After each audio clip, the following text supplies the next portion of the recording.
بسم اللہ الرحمن الرحیم۔ میں ہوں ملک محمد علی، پروگرام بات سے بات ملک محمد علی کے ساتھ۔ سابق وزیر اعظم پاکستان میاں محمد نواز شریف کے ساتھ سپیکر قومی اسمبلی اعجاز صادق کی اہم ملاقات ہوئی ہے، اور اس ملاقات میں کیا معاملات زیر غور آئے اس بارے میں آج کے پروگرام میں ہم آپ کو بتائیں گے۔ اور پیارے دوستوں، جن دوستوں نے ابھی تک ہمارے چینل کو سبسکرائب نہیں کیا، برائے مہربانی وہ ہمارے چینل کو سبسکرائب بھی کرے، لائک بھی کرے اور شیئر بھی کرے۔ وزیر اعظم پاکستان سابق میاں محمد نواز شریف کے ساتھ سپیکر قومی اسمبلی اعجاز صادق کی اہم ملاقات ہوئی۔ اس اہم ملاقات میں کچھ عرصہ قبل جو اعجاز صادق کی طرف سے فرنٹ لائن پر آ کر اپوزیشن اور حکومت کے درمیان ایک پل کا کردار ادا کرتے ہوئے مذاکرات کے 3 دور ہوئے تھے،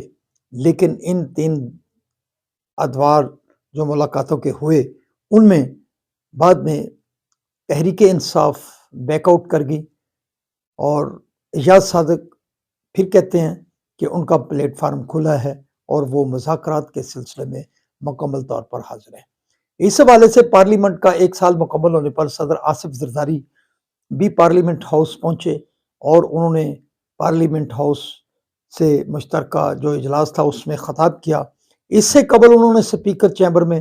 سپیکر اعجاز صادق سے بھی ملاقات کی، اور پھر وہاں ہی ان کی وزیر اعظم پاکستان میاں شہباز شریف کے ساتھ بھی ملاقات ہوئی، اور اس ملاقات کے بعد پھر وزیر اعظم کی طرف سے چیئرمین بلاول بھٹو زرداری کو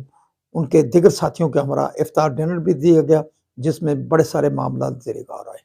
اب چونکہ پاکستان مسلم لیگ نواز کے میاں محمد نواز شریف صدر ہیں، اس حوالے سے سپیکر قومی اسمبلی اعجاز صادق نے میاں محمد نواز شریف سے ملاقات کر کے انہیں جو یہ ملاقاتیں تھیں، اس کے ساتھ ساتھ جو پہلے تحریک انصاف کے ساتھ مذاکرات چل رہے تھے اس حوالے سے بھی جو مذاکرات کے دوران گفتگو ہوئی اس سے میاں نواز شریف کو آگاہ کیا، اور جو موجودہ سیاسی صورتحال ہے اس بارے بھی میاں نواز شریف کو انہوں نے قومی اسمبلی کے حوالے سے معاملات بتائے، اور اس حوالے سے ان کی یہ مشاورت کافی دیر چلتی رہی۔ بہرحال کہنے والے کہہ رہے ہیں کہ میاں محمد نواز شریف اور سپیکر اعجاز صادق کی یہ ملاقات بہت اہم تھی، اور اس حوالے سے بڑے سارے آنے والے وقت کی سیاست کے حوالے سے بھی امور زیر بحث آئے۔ سلام پاکستان، سلام اوورسیز، اللہ حافظ۔